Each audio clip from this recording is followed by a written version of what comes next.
Good morning, White Oak. It's great to see you this morning. Let's stand for the pledge. Attention. Salute, pledge. I pledge allegiance to the flag of the United States of America and to the republic for which it stands, one nation, under God, indivisible, with liberty and justice for all. And now for our White Oak chant. This is the way. Hey, we start the day. Hey, we have the knowledge. Hey, to go to college. Hey, but don't stop there. Hey, go anywhere. Hey, this is the way. Hey, we start the day. Hey. Oh, thank you so much, Miss Ward's class. It's a good thing these second graders know exactly what to do when Miss Evans loses her voice. So much so it brought tears to my eyes this morning. All right, let's listen to some words of wisdom. When Evelyn Cisnero, I hope I said that right, Miss Chandra, started the first grade in the early 1960s, she was the only Mexican American in the entire school. She was very self-conscious because she felt so different from the rest. Her mother enrolled her in ballet, hoping that she would overcome her shyness. Evelyn began to dream of becoming a ballerina. And when she was 18, her dream came true when she became a member of the San Francisco Ballet. In many ways, her life story can be summarized in this Persian proverb. Step by step, one can climb the stairs.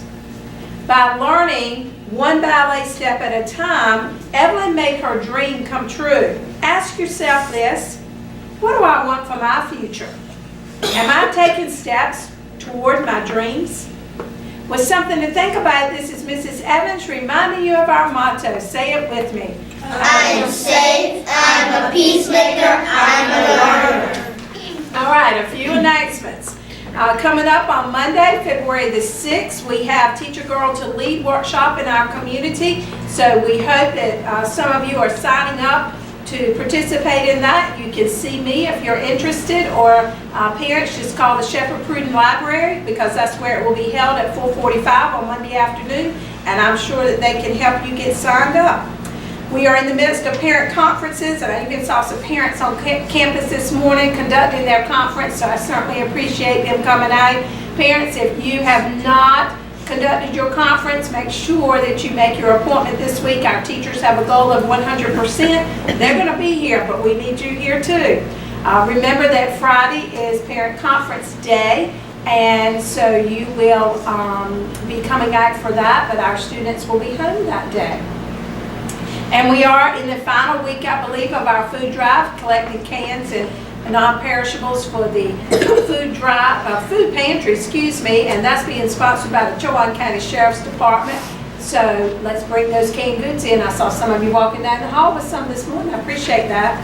Miss Brabble's going to make her way up here because she is going to share a book with us this morning, and while she's doing so, I'm going to call out our Cubbie cards. So first of all, this is one for you, Miss Brabble. How about that? Thank you for taking time to fix my iPads yesterday, so you know that's from Miss Peel. That's from Miss Peel. Yes. We worked hard on this yesterday. They sure did, late into the afternoon. They were still here when I was here, late. All right, Miss Shirley, for always getting everything that I need, and that's from Miss Peel. Miss Carol Tint, you always have my copies made and keeping me straight. Miss Leary, helping Miss Knox with her smart board.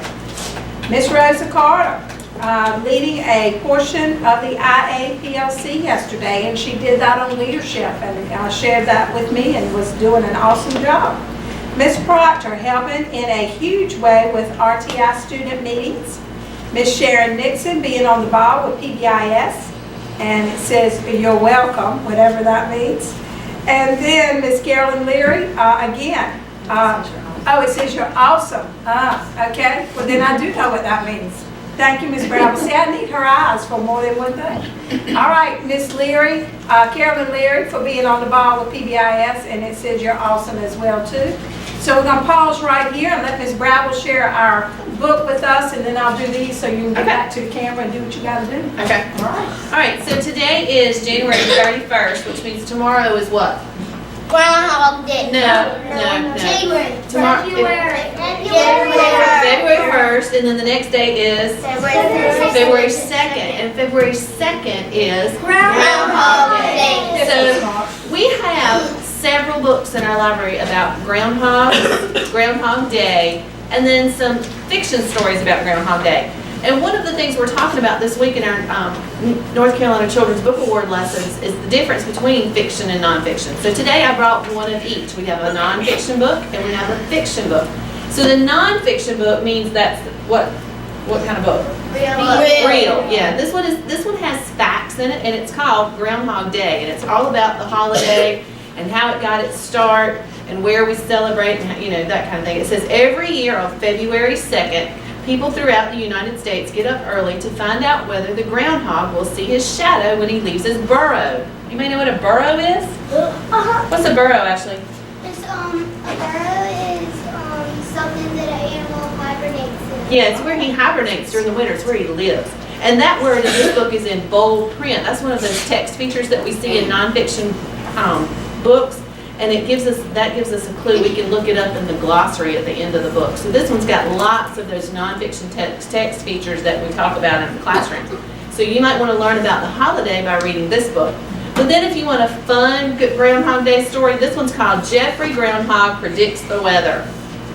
And this book is so cute because Jeffrey gets all excited about the fact that he's going to be the star for the day. And in fact, when he gets up on Groundhog Day, he's the groundhog. But when he pops out of his hole that morning, he's got on, it shows a picture of him in here, he's got on his sunglasses and his fancy hat, and he is just ready to make the news. But there are so many cameras and lights and things around him that guess what? His shadow. He can't decide if he sees his shadow or not. He's all confused by the lights and the flashing and the sunglasses. And so it causes a problem with predicting what's going to happen. So if you want to find out how they solve that problem, you have to read this book. Jeffrey Groundhog Predicts the Weather. What I did this morning, I took all of our groundhog stuff and I put several on the white shelf right inside the library door for the kids to choose from. And then over on the teacher resource shelf, there's lots of things there about February and winter and groundhogs and Groundhog Day in case teachers want to use it for teaching time. Okay? So lots of groundhog stuff to choose from. Thank you, Ms. Bradley. You're welcome. All right. So let's continue with our Cubbie Pals. We have Nathan Gilbert, Ms. Perry's class for food donations to our food drive. Ethan Robertson, Ms. Barger's class. Good job working and reading with Ms. Bain. Sean Rollins in Ms. Beth Copeland's class, awesome speller, as well as Angel in Ms. Copeland's class, awesome speller. Ashton Ambrose, Ms. Layton's class, great partner reading. Mark Yump, Ms. Atkinson's class, working hard on his math assessment. Blair Wood in Ms. Winslow's class, helping a teacher. Rockasia, Ms. Copeland's class, that's Ms. Copeland's second grade class, working hard during writing. And George Mills, Ms. Ralston's class, bringing in lots of cans. All right, let's see what's happening on our buses. These folks have been recognized for doing a great job and following the rules. Harper on bus 116, Tremaine on 136, Kente on 118, Treasure on 116, Ezra on 139, Zamir on 115, George on 129, Dakir on 131, Stony Brook on 136, and Jamira on 139. So you folks get to come down to the treasure box. Let's stand and sing Go Be Awesome, and Miss Ward's class is going to lead us.